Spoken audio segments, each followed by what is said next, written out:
I'll call the Board Education and Business Committee of Tuesday, May 28th, 2019 to order. We respectfully acknowledge that we are meeting on the traditional and ancestral lands of the Coast Salish people where we live, learn, and play. Moving to adoption of the agenda, and I'd like you to move to item 8, delete policy, and add report from advisory committee. So I will take a motion to adopt the agenda, moved by trustee Cross, seconded by trustee Cohen. All those in favor? Motion carries. Moving to minutes of the April 23rd, 2019 BEBC meeting. And a motion to adopt the minutes, moved by trustee DeGroot, seconded by trustee Croft. All those in favor? Motion carries. Moving to the action list. Page 6. Mr. Sandquist. Yes, I can report that we continue to communicate with CDTA on the Rainbow Crosswalk project, and they have just had their paint donated, so that was excellent news. And is expected to arrive in the next 2 weeks. So it's a special mixture that is durable for walking on, and all the tints have been sent off, and I imagine in 2 weeks we'll be able to begin some of the crosswalks. Great, thank you. You will have noticed that trustee Hutchins is not here. He sends his regrets. Moving to item 6, education, and 6.1, school plan, college and school. I would like to suggest that moving to go to 6.2. I'm moving to 6.2, school plan, Crofton Elementary School. Yeah, and principal, please come forward and tell us about your school plan. That would be wonderful. Absolutely.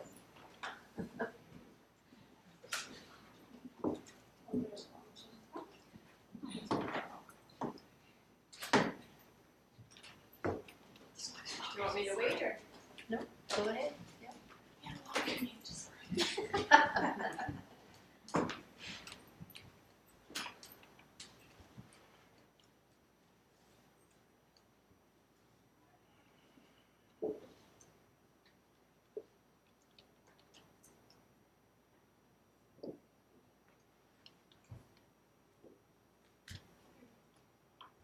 Everyone's too quiet, it's making me nervous.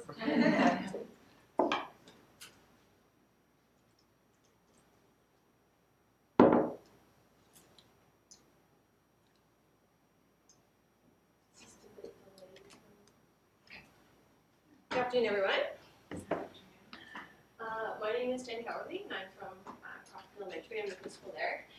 And I'm going to share with you sort of a quick summary. I was told 5 minutes. I have 13 slides to share with you about our learning plan and sort of our journey this year. We're the Crofton Cougars. Our school is comprised of about 200 students. About 15% are Indigenous. 5%, a handful are kids in care. I'd say we're a lower socioeconomic community, and we're learning more that we're a bit more transient, perhaps, than what we've been in the past few years. Right now we're 11 divisions. Next year we'll be 9. 20 staff members, 6 EAs, 14 teachers. Crofton is, you'll probably see, you've met, you know. We have a strong sense of community in our neighborhood, and we're always working on growing our parent involvement. Some of our strengths in the learning community as a staff, we're committed to improving student learning and their well-being. We like to have a lot of fun too along the way. Our students, from my experience, is probably one of the most inclusive communities that I've ever worked in. Our students really involve and include everybody, regardless of ability, everything. So it's really, when you're outside in the school playground and you see how connected our kids are, it's really nice to see. They're hard workers, they love to learn, and we've been working really hard on our school culture over the past, well, since I've got there, 3 years, and we're really proud of where we're going. When I look at who calls us to action, we've got a bit of a list, but it's our Indigenous learners, our children in care, or with complex family lives. We feel like lots of our kids have really complex home lives. Vulnerable at-risk learners, students with social, emotional health, and behavior concerns, students who feel unwelcome or unsafe at school, and this has been brought to our attention by parents, so we need to take that seriously, and students who feel disconnected to the school, staff, and or their peers. So for this year, thinking about all our conversations with Shelley Moore, we've taken a strengths-based approach to our learning framework and using something that we're really good at to support some of the things that we need to work at. And we wanted to be very intentional in what we were doing. So this year, our action plan was focused all around relationships. And we know that without a significant relationship, kids are not in their best place for learning. So this is sort of a question that we've been drafting and playing with, but we're focusing on being intentional and really building significant relationships with our kids. And our goal is that we want students to feel safe and welcome in our school. We want them to feel and experience mutual respect. We want them to feel like we know who they are as individuals, and we also want them to feel that in return. We want them to know who we are. We want them to know that we have faith in them as learners, and we know that they're going to be successful, and we want them to believe in themselves. In terms of their learning, we want them to seek and embrace feedback. So this year we did we've done lots of things, but the two big things that we've done is we organized our school into family groups, which are multi-age groups. For the first part of the year, it was grades 1 to 7, and we've just invited our kindergartens in now that they're familiar with the community and more comfortable navigating through the school. They met monthly, and every month we did something, an activity with them connected to the Cowichan teachings. And the other thing that we did, which was new in September, we took our list of Indigenous learners and we at random assigned every adult in the building to a student. And I'll explain a bit more about that in just a moment. Do you mind if I just grab my water?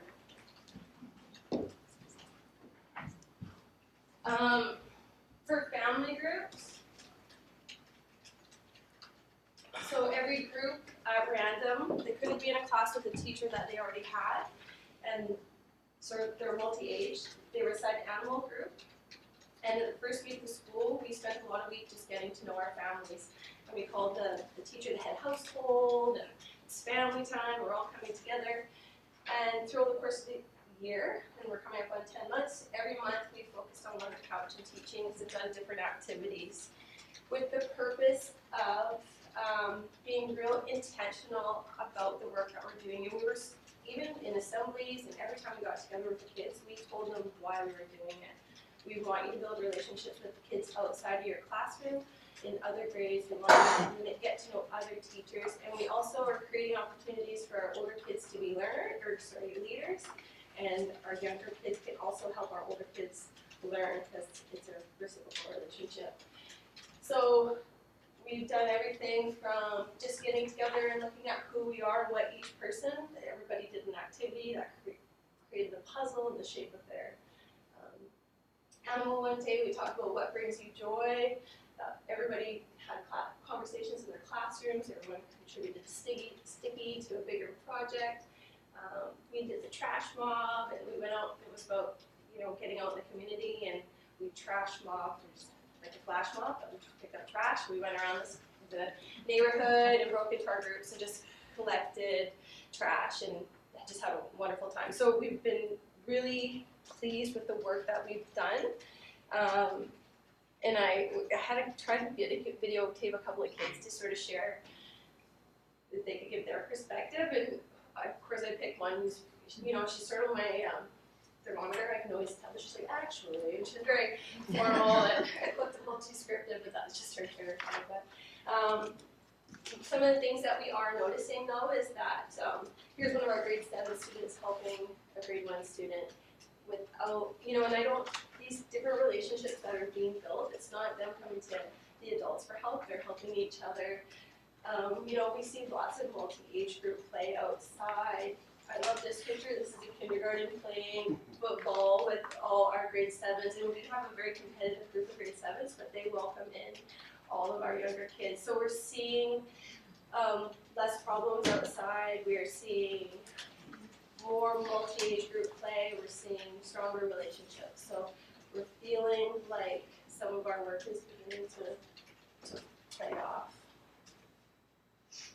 I have notes written down and I'm totally not using them, and I hope I just realized that. The other thing that we did, as I said, is we took our list of Indigenous students and we assigned at random every adult to one of those students' names. And their job over the course of the year was to get to know that child and not be awkward about it, but if you meet them in the hall, say hello, get to know who they are as an individual, their interests, and just make sure that that student felt like there was another person in the building that they could connect with and felt would be concerned and care for them.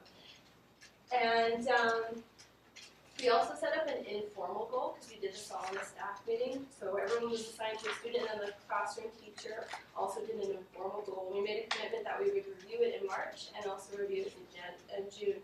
And that intentional piece was really important, because it was really interesting when we went back and looked at it in March and it didn't fall off the side of the table. We realized that some of us had done a better job of getting to know students than others, and we needed a little friendly reminder that we needed to get back out there and get to know those kids. And we also, went and looked back at those goals that we had set informally, but realized that we had accomplished a lot of things and were able to move on to the next goal. So that was really helpful. I'll just share a little success story with you. We had a new student join us in September, and she was not going in that classroom, and she was pretty adamant. And I feel like I have a pretty good bag of tricks, but I met one of my matches early in the school year, and with a lot of intention and time and energy of her classroom teacher, who is very formal and has his own style, but through a lot of time and energy, we slowly welcomed her into the classroom door. And as this outside champion, I guess you could, we're not sure if we'll call them champions, but this other teacher inviting in, checking in, we just saw those walls start to soften.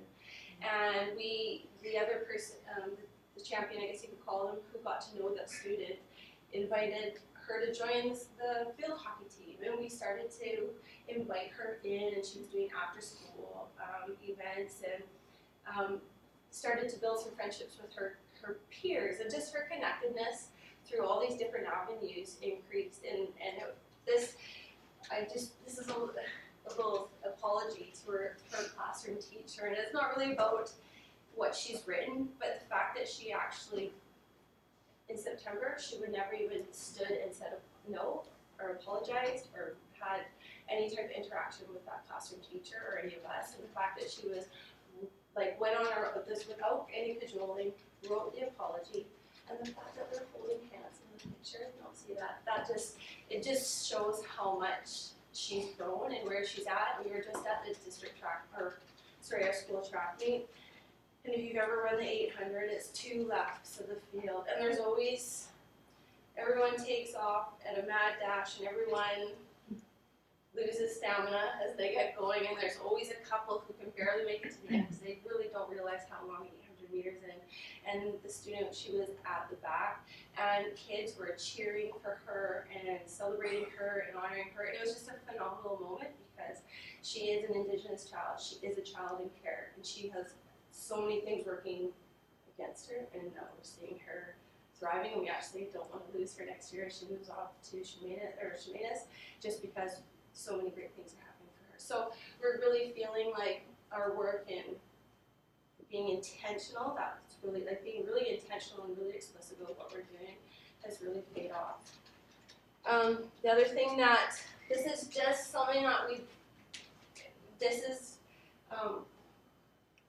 on our staff we have lots of great ideas, and we can sometimes swirl and go here and there, but we really needed to, what is going to focus our work? What are we trying to do? So we created these 3 pillars as to sort of guide us in what we're doing. The relationships is how we're going to be doing it. We have spent a lot of time in my first and second year on growth mindset at Crofton, but we're sort of shifting our way along this, and ultimately focusing on becoming an educated citizen. But the big things to us, why we're focusing on relationships, is we want to develop that growth mindset. We want to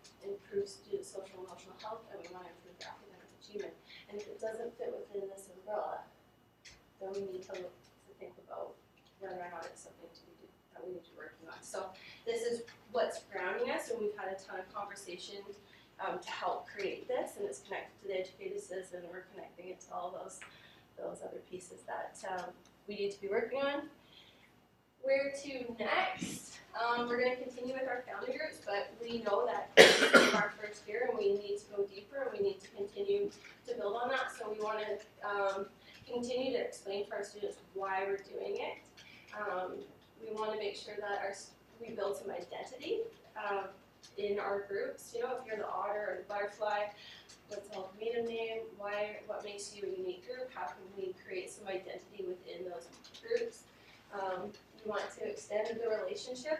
There are some students on that list that we assign students to that don't necessarily need to be on there, and there's some other kids that we could put on there that are more vulnerable, and so we might do a more diverse grouping for that target group.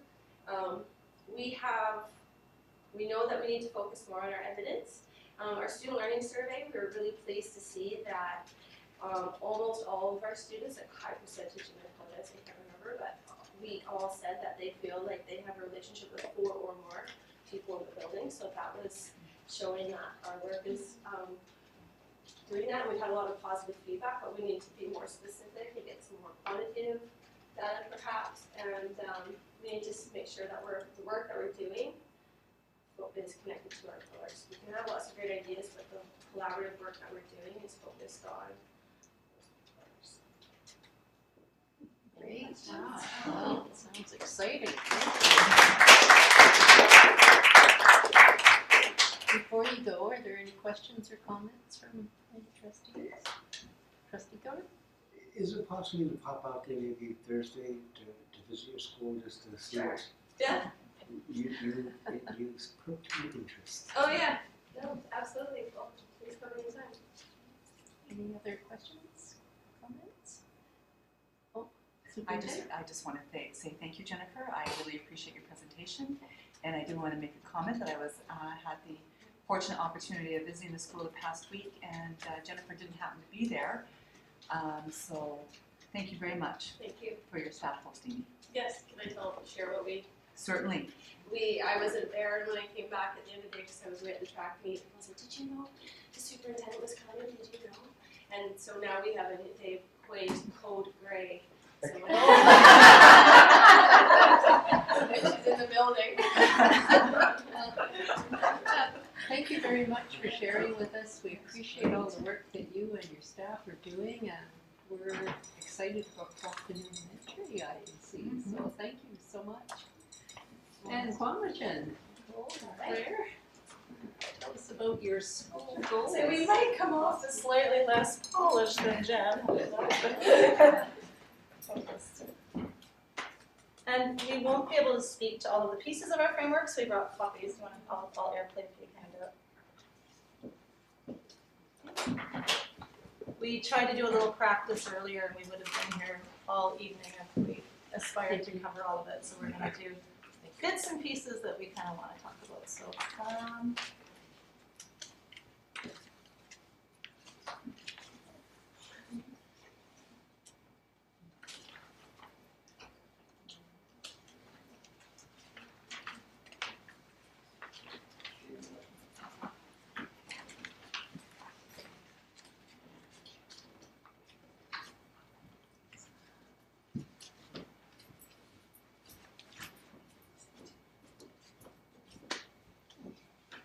So Claire and I will just kind of take turns chatting. If she says something and I think of something, I'll jump in. And if I'm saying something and Claire thinks of something, she'll jump in kind of like we always do. So. All right. So basically, before we get started on the framework, as you all know, we had a very amicable separation from our dual campus school. Sorry, I'm Nicole. I haven't met everyone here. Sorry. Nicole, principal at Kwamachan next door. I'm Whitney, vice principal. All right. So we had our split from Cowichan Secondary last year, and when that happened, it was sort of the staff saw it as an opportunity to kind of recreate and reimagine and dream what the school could be.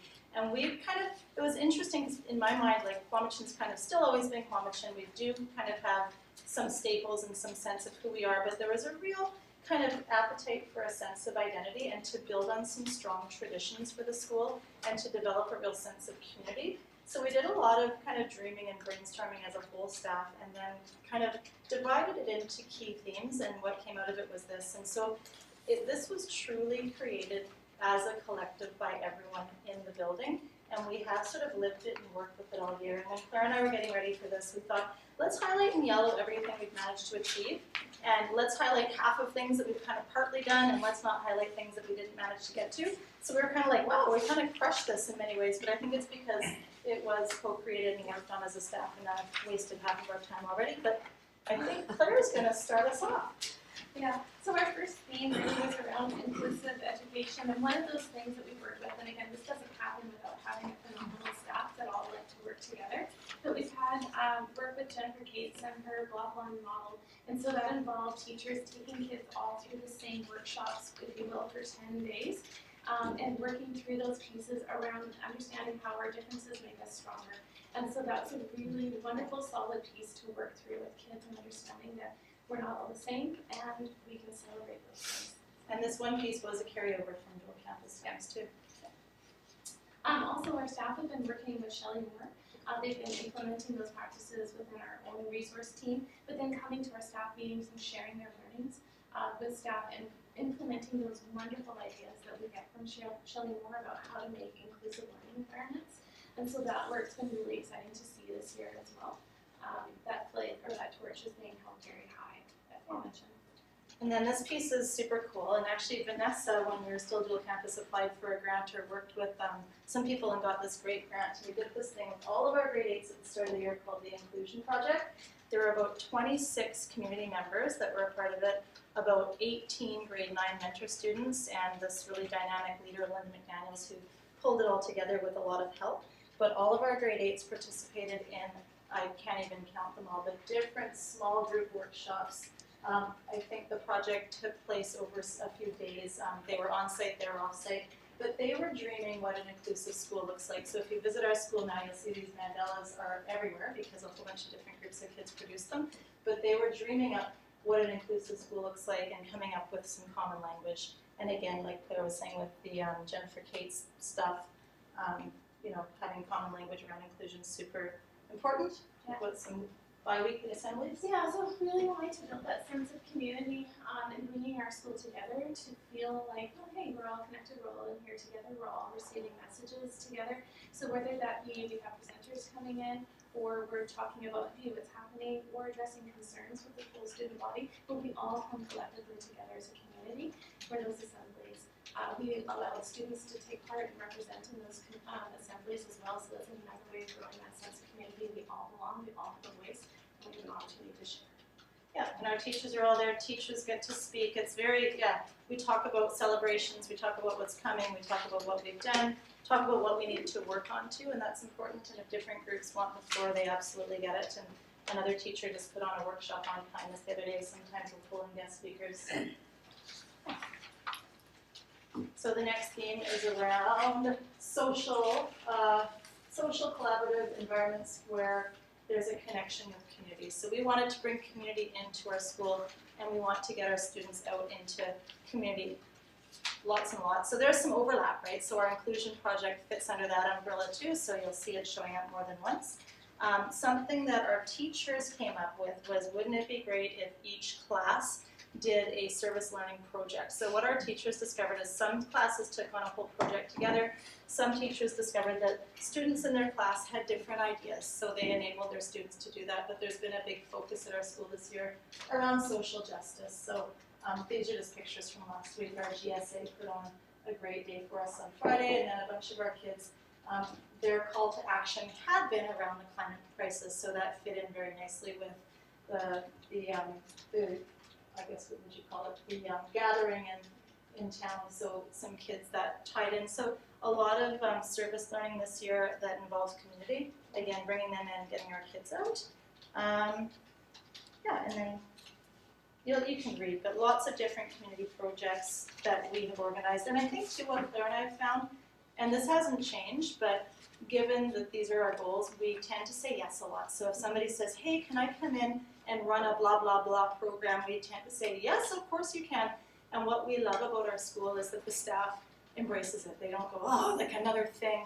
They're quite amazing. Like, hey everyone, let's, like, want to do this? Yeah, you know, that's kind of, so we get lots of opportunities, right? Like, we got Youth Action Day in our school for all of our grade 8s in the end last week because we've got a staff that just goes, yeah, okay, sounds great. So we take advantage of opportunities. I guess it's still me. So our next theme was around the educated citizen being productive, gaining satisfaction through achievement. So a big thing that came from our teachers last year was we need to be a physically fit school and an emotionally fit school. So the educated citizen says physical well-being, but we changed it on our staff to overall well-being. And that's probably been one of our biggest things this year. So basically, a lot of times, actually I'm not going to read the first one, it's boring. A teacher said, hey, can we do a school-wide monthly run? And the whole staff said, okay, you know, that sounds great, we'll do that. That's one thing we do. We, for the last 3 years, have been lucky enough, I think it's our school in Coquitlam, have a sort of VIU nurses in residence on their community nursing practicum. So for several months, every Thursday this year, we had these student nurses in. And what they do is a great job of asking us what the needs are in the school. And this year we actually asked the kids, what do you want to learn about more? So healthy relationships, sexual health, mental health, all the things that we would come up with too are what the kids came up with. And these super awesome, vibrant young people infuse our school with their positive energy and put on lots of good workshops for kids. So that's them talking to kids about mental health and mental wellness. And then they did a blood pressure clinic for kids and for staff. Here's a picture of we all go to the gym before our school run and we do a warm-up that gets led by some grade 9s, and our grade 9s go out in Marshall and they take turns. Our run takes us through Randy's neighborhood, along the easement, and then through the Yam Nuts and through the Gary Oak Preserve and back through that subdivision of Trillium and then back along the dike. And we have had gorgeous weather every single month with the exception of the day of the windstorm. We left in the morning and it was raining and we came back and the power was out and it was super exciting. We used our learning grant last year. We bought 20 bicycles, so we do a PE unit where all the kids can get on bikes and learn about bike safety and riding. So a huge emphasis on healthy lifestyle. One boy asked me on our bike ride yesterday if we could bring in a speaker to talk about nutrition because he just doesn't feel like everyone's getting it. So I said, sure, and yes, you know. So super cute. And then a big, huge push from staff to be outside more, and I could show you 50 pictures of field trips and tons of outside, like you were saying today, waves of teachers on walks. And, yeah. For rain breaks and Yeah, and then, lots of guest presenters. So we've had, taking care of yourself. We've redefined manhood with all of our students and talked about toxic masculinity. Presenters on human trafficking, because it's age appropriate, we've learned quite sadly. Consent, healthy relationships, and the big one, taking care of you. And always, Claire is really good about looking and scanning and kind of seeing what the need is and bringing in the right people based on that need, which leads, I think, Claire into the last little bit. Yeah, so I think one of the things that we really looked at throughout the school too was a need to bring in some trauma-informed learning. And so we've had Ocean Van Sandberg come and work with our staff during the PLC time. And that was something, again, that couldn't have happened without all our staff signing on for. Ocean comes from Safer Schools. Yeah, Safer Schools together. And so she actually even came in we had her arranged for Pro D Day as well. And so her work has been invaluable about reminding staff about what it looks like for a student who is experiencing trauma, what behaviors are exhibited in a classroom, and what you can do as a teacher to create an environment, a learning environment that promotes wellness for students. And that work will be continuing on as well, but the staff is very keen. And it involved all of our EAs as well, which was really integral to making that successful, and that understanding is so important, especially right now. And that was every PLCL year, and again, every person on staff said, yes, we're in. So, I'm gonna keep going with Yeah, one of the other things that that sense of community is huge that we're wanting to build. So this has been a great first year. We tried it and it was a wonderful success. We went to Providence Farm. We put buses, the kids all arrived at Providence Farm and at the base of Suhalem, and went up and over Mount Suhalem and came and celebrated at Providence Farm. and we had a big lunch and picnic for all the students. And they got out there, it was about 13K, is it? Or is it 10K. And but every single kid got there and got up and over that mountain together with friends. And that's just a wonderful new tradition that we have that really strengthens that sense of community. Yeah, and it's neat because our grade 8s are giving grade 7s tours now, and they said, okay, well, the Zoo Creek climb is going to be really hard. Blah, blah, blah, blah. So they've already taken that as something that is theirs and that they own, which is what the staff was saying that we felt like we didn't have, which is super special. So again, these extra events are around kind of community and, yeah, sort of sense of self. And there's something else that's super special that we do. Our showcases happen every 16 classes after an elective rotation for grade 8s, but we have our grade 9s also come back and share.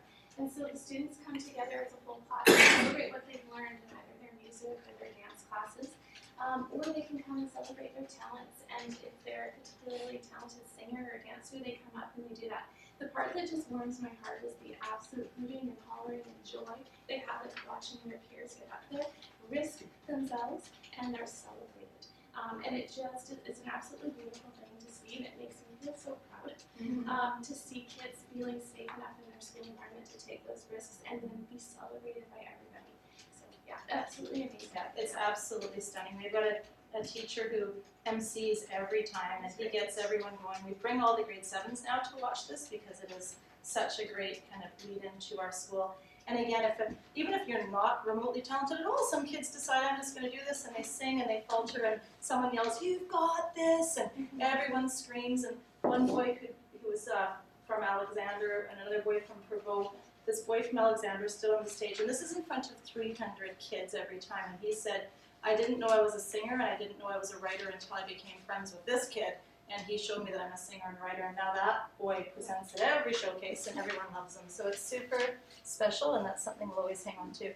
And grade 9s get to come too, they're the alumni. Do you want to mention our increased participation?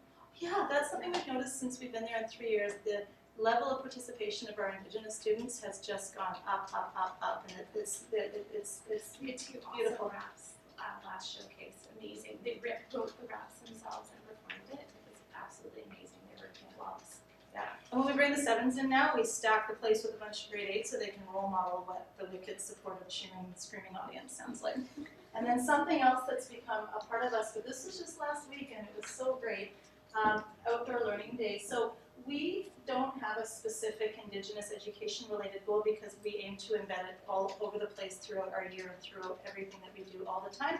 We get better and better, but this was a day that we were gearing up to, and our Indigenous ed teacher, Helen, and one of our support workers, Kara, planned it, and it was beautiful. Like, this is Joe, he was at the knitting station. "Please don't make me leave, I love this, please let me knit." So he knit for 2 hours.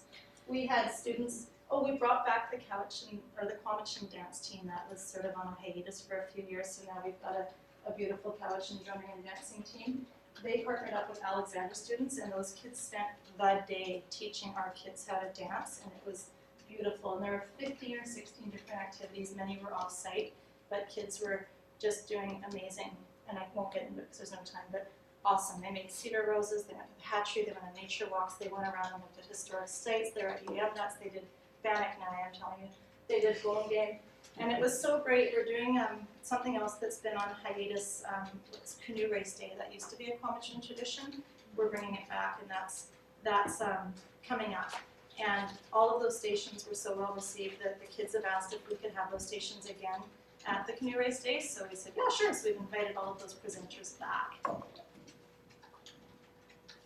That was your card I stole, and I'm so sorry. Do And you want then, to do that?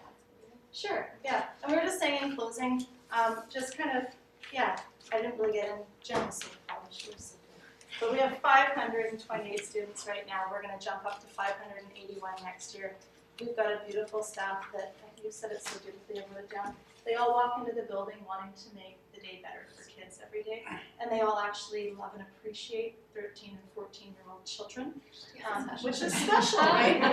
And they are that group, like, hey everyone, you want to do this? And yeah, or they just do things now, or they always have, and we just go, okay, we'll ride that wave with you. And so everyone's always going, so much is going on, but no, I don't think anyone would have it any other way. Like, there's 4 field trips tomorrow, there's Canoe Race Day coming up, it just never stops, but I feel like we all love it. And if you can indulge us, this was just from last week again, and it was just like, yes, this is us, this is who we are, this feels right. So these are children from Alexander and Quamachin's dance teams teaching other students how to do dance. So this is, I hope I say it right, the warrior dance, and you'll see just a whole, oh, hang on, volume.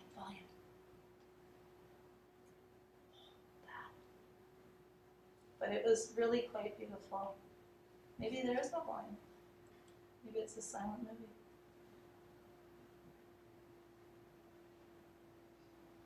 So, yeah, generally in our building, the energy's always up. But this is, oh, why isn't the volume working? No. It worked at the school. It really did. Does anyone know? Is anyone techie? It might not be up on the TV. Oh, Yeah. where's the speaker? It was. Ah, you crank that. These are 2 super short clips, but they're just so special.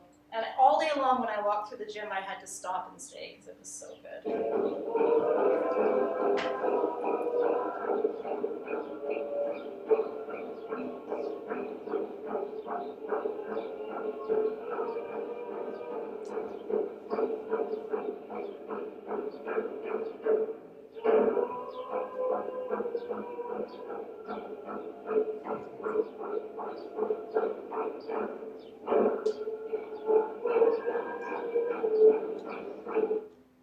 And one more quick one.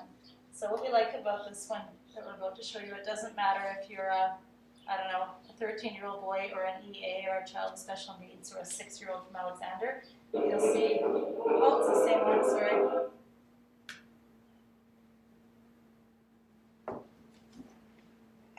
guys are so quiet.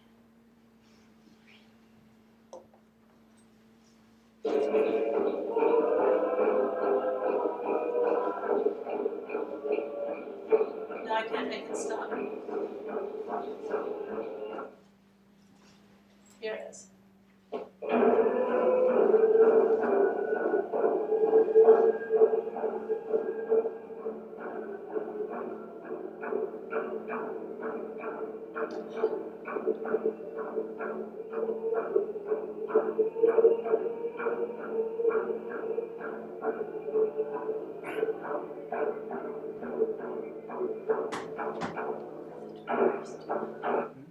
So yeah, that happened all day in our school and it was beautiful and yeah, we think our school is beautiful.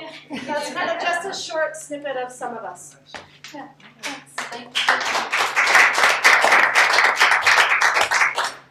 Trustees, questions, comments? Well, thank you so much, Quamachin and Crofton. We really appreciate knowing what's going on in the schools and seeing that you not only are encouraging a lot of personal and professional development, but you're enjoying the heck out of it. So it's wonderful. Thank you so much for presenting.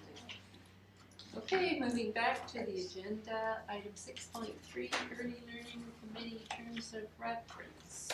Trustee Drew.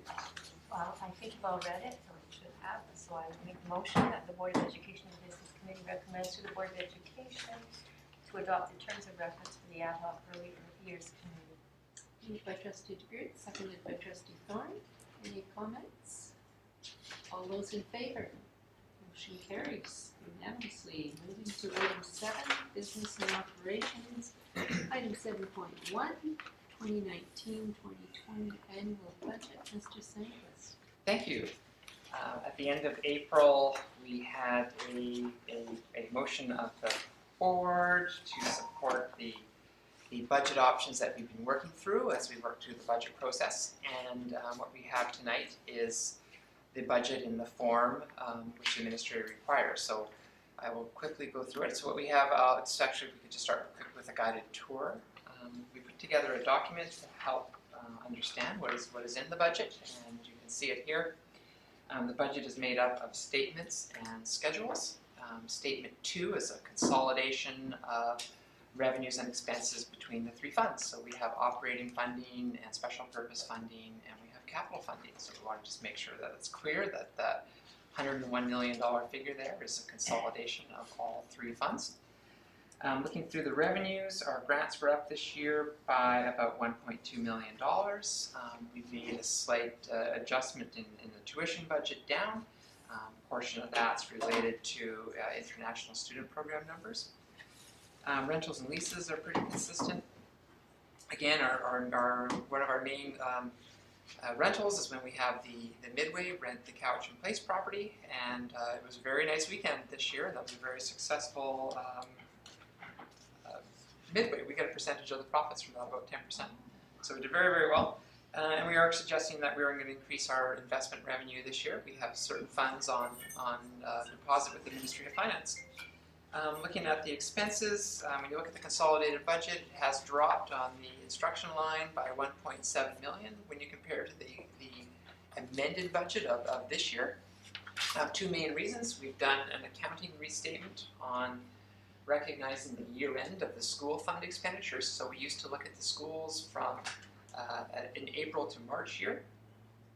And in this year that we're in right now, we have 15 months. We're looking at it from April to June to realign them with our year. So we were having trouble in the past getting information from schools on a timely enough basis at the end of the year to prepare our financial statements. So we went with a March 31st year end. And now we're able to do that on June. So for the year coming up, we have 9 months. So it's reduced as we reset to a 12-month year and end up on a July to June cycle. And the other reason is we typically roll over unexpended budget amounts from the previous year, and those get removed as we start our budget out.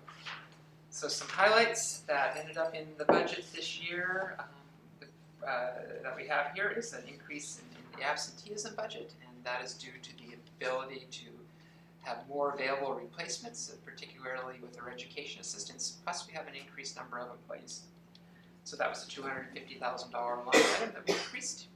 We added 1.75 teachers for the reduction in contact time with the elementary schools from 1,390 to 1,380 minutes.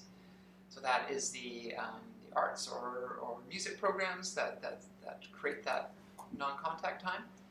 We set aside some funding for the grade reconfiguration of the north zone of the school district. So the board made a decision to restructure the Chemainus and Crofton communities to K-6 elementary, with the 7s going to secondary school. And we had an increase in our target for Aboriginal education. So those funds are still sitting in the budget, and the plan will come to the board on how to spend those. But right now, they're just sitting in the supply allocation until that plan is complete. And we also added some increased elementary school administration time. So for the schools that didn't have full-time principals in elementary, we've begun a process to work towards that. In administration, it's up by about $100,000, and that's a combination of district elder and residents and some support of the wellness and absenteeism programs. Operations and maintenance is mainly up due to salaries, but also succession planning for key operation managers that will be retiring. So for the board's information, we do have an ad out now for a director of operations to begin that recruitment process and hopefully have somebody in place to start to overlap with our current department. We also have a replacement of a couple of vehicles and the grounds mower, and then in transportation we've looked at increasing the maintenance for the bus fleet. So that had to come in due to the change in the frequency at which buses are being replaced. So as such as owning an old car, it begins to cost more towards the end of its life, and our buses require some additional funding there.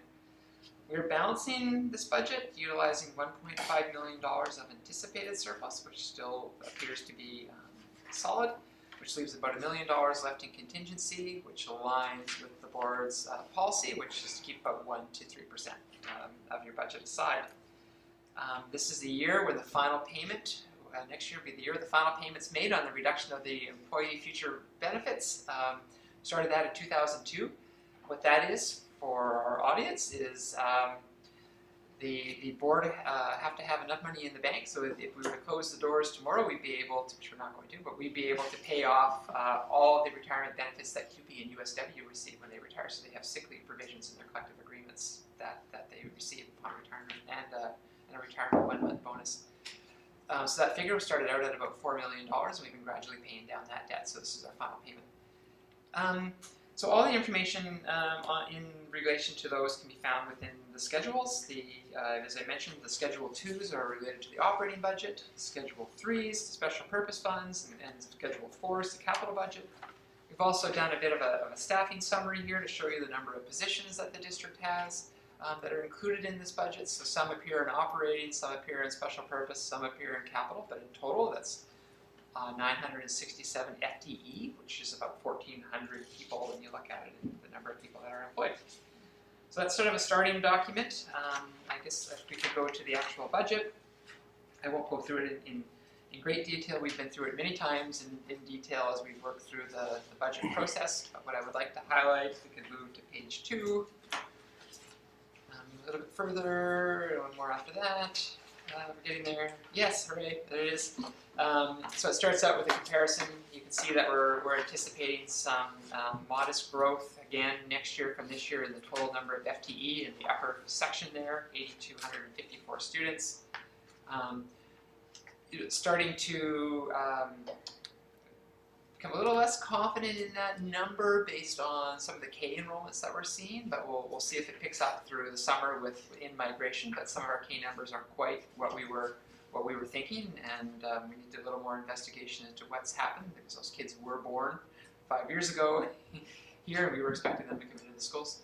But when you look at the overall, we have total revenues pretty close to last year's amended, which at $99.5 million, and that's consolidated between the operating and special purpose and capital.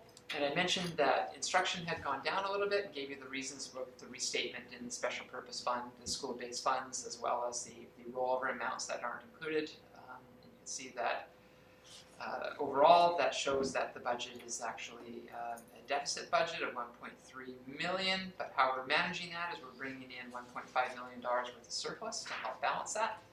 So that's funding that is not anticipated to be spent this year. Making that final payment on the unfunded future benefits, and that leaves us with just a small capital surplus, which is just really a book entry. It's not really a surplus item. It has to do with the timing of recognizing revenues and expenditures. So to the next page, this is what is in the bylaw, so we can compare. The operating fund has $86 million in expenses and $62,000 in capital. We have a payment of the employee future benefits. We have our special purpose funds coming in at $10,272,000. So that partly is again due to that reduction in that restatement of those balances in the school-based funds, as well as the classroom enhancement funding is almost complete to what we think we're going to receive. But I imagine in September, that will be up a little bit in those special purpose funds for funding the additional teachers required under the introduction of the Bill 28. So they've given us a preliminary allocation, and we get to revise that in September. We also have capital assets purchased, so that's through the annual facilities grant, where we spend a certain amount of money on building maintenance. Some of it comes through the capital allotment. And then in the capital fund expenses, that's really the amortization of the expenditures. So if we buy a building, or let's just say we buy a vehicle and it has a 10-year life, 1/10 of the value of the value of that vehicle comes in and is recognized as an expense per year. A building is over a longer term. I think it's about 50 years. And then the revenue is also brought in that same manner, depending on how it was generated. So overall, that gives us a budget bylaw of $101,379,377, which we would ask that the committee recommend to the board for adoption. It needs to be adopted by the board by the end of June, and we have a board meeting scheduled for next Tuesday where we can accomplish that. So if there are questions, I'll entertain those, and if not, there's a motion in your package.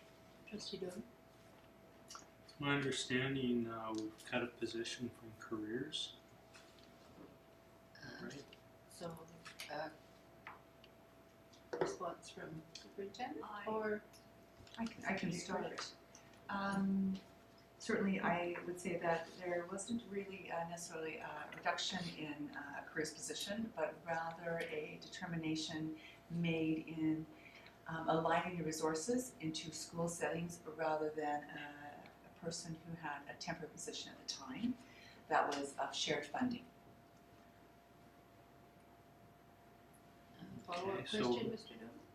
So who's gonna do this work now? Are you aware what work was being done by that Yes. position? Yes. Would it help if you heard what position description? Certainly. Do you have a description then that would trigger some information for you? It was Craig Lordson's position, who did a lot of work with our Indigenous learners of engagement. And I know Trustee Hutchins suggested we cut from this department about a month ago. Trustee Doman, maybe we should stop just for a moment because we're in open meeting, so personnel issues are addressed and closed. Okay, well, Did That's you have what I was, something? yes, that's Trustee? what I was, this is an open meeting. Okay, So, sorry, we'll scratch that name out. So when Trustee Hutchins, about a month ago, suggested we cut from this, and then 2 weeks later I hear they've cut a position, I was kind of a little bit, I know the good work that happens with this position, and you can't measure it in a lot of cases because it does have a lot of work, does a lot of work with our Indigenous communities and engagement and bringing kids in. And our careers program probably is one of the best in BC, and you can't do this stuff without people. If you start taking people away, then you're going to start doing less, and we need to do more. okay. Kind of like, and I'm not finished yet. Oh. It was like when I Alright. was at the Chemainus Aboriginal or Indigenous Awards last week. Half the grads weren't there, and they weren't there because they were either at university already because they finished their programs early and graduated early. So they were off either university and the dual credits programs or working. And these were all Indigenous students. And a lot of that has to do getting them in engagement. And a lot of this position had to do with engagement of these kids and getting them in and getting them excited. So, yeah, I'm really disappointed that happened. And from what I hear, who's going to do this work? Thank you, and I'm not sure if you have any overall careers information that you can provide for us. Certainly.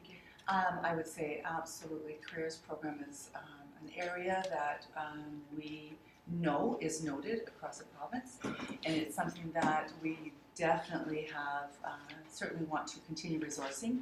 It has continued that resource, and I think that the position that you might be making reference to was a bit of a position that was a shared position between careers and in Indigenous education as well. And so it has been reconstructed, and so that resource is still there, and careers and Indigenous education will continue to, in my view, flourish. So it is just resourced in a different way, but not necessarily cut. And so what we ended up doing is putting more work experience blocks into all of the secondary schools in our system. So it's just a reformatting then of the careers program. Exactly, that's right. So apparently the service will still be there, it's just going to be delivered in a different way. Trustee Thorpe. And in response, some of those kids are now in VIU, some are now investigating a couple other places. We're dealing with education departments for Cochrane Tribes because some of the schools, they require $100, each student pays $100 or whatever, where it affects their walk-ups. We've been busy. I did this last year and we're doing it again this year. So we're having pretty good success. It's something I plan on talking about. We have our first phone conference June the 5th, so I'm really excited with the Indigenous Steering Committee. I'm the new elder advisor. Just letting you know.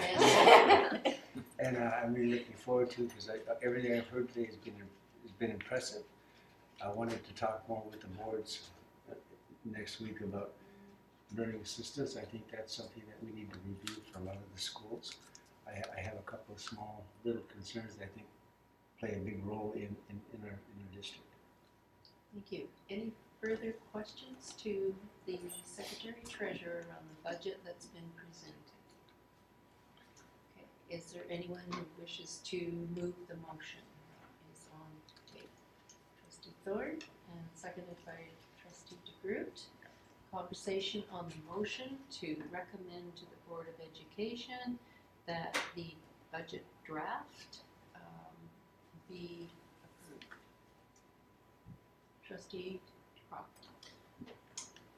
Is there still room for some conversation on this as we go forward, if new information were to come in? At this point, we are moving, if this motion is approved, then we would be moving it to the board table for final readings. It's certainly open at this point and at the board meeting. Trustee Croft. I'd just like to offer that I think there may be some information coming forward, and that's, so I really appreciate the work that's done on this. It's a good budget. I just can't support it at this time, just because I think there's a little bit of information out there that might come in and won't be a huge effect, but I just hope you guys can accept that. Will you have the information? Yes, it is coming forward, yes. Prior to Yes. the board adopting, then this just moves it to the next spot, which Okay. is the board table. Mhm. And at that point, there is still lots of room to debate, to add or detract from the budget. The bottom line still has to be the same amount. Yes. Okay. Any further conversation on the motion? All those in favor? Those opposed? Would you like your negative votes recorded? Yes, okay, the motion carries. Moving to item 8, report from the advisory committee. Trustee Croft? I have the right document up, thank you. Thank you for the opportunity.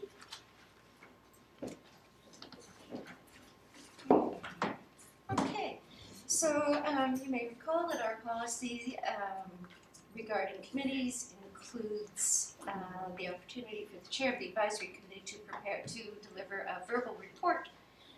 So this is a verbal report of the May 21st advisory committee. You may be aware that we always do a check-in with all of our committee members at the beginning of each advisory meeting. The common theme this year, or this month, was the happy craziness that is always present as we near the end of the school year, and here are a few highlights. Not surprisingly, our DSAC, District Student Representative, reported that students are busy completing schoolwork, attending special events, and grade 12 students are both excited and a little apprehensive about the wide world that awaits them after graduation.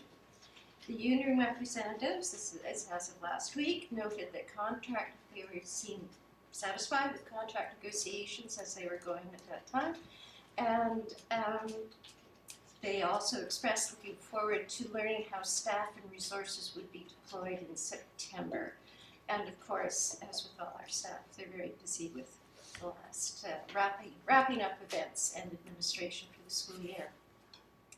Elementary school principals reported that kids and families are enjoying fairs, sports days, and also gave a special shout out to the Cowichan Sportsplex for being such a great facility and supporting so many student activities. Secondary school principals reported an emphasis on activities to help welcome and prepare next September students. Staff and board provided some background on the board's upcoming strategic planning and also on the community meetings regarding Crofton School. The board asked the advisory committee members to start thinking about both matters and invited their feedback, and also advised them that they would be returning to us for their input on strategic planning come September. Thank you. Any questions of the report? Chair. Chair thinks it's funny. Thank you, Right. trustee Croft. Moving to a motion to adjourn. Moved by trustee DeGroote, seconded by trustee Croft. All those in favor? Motion carries.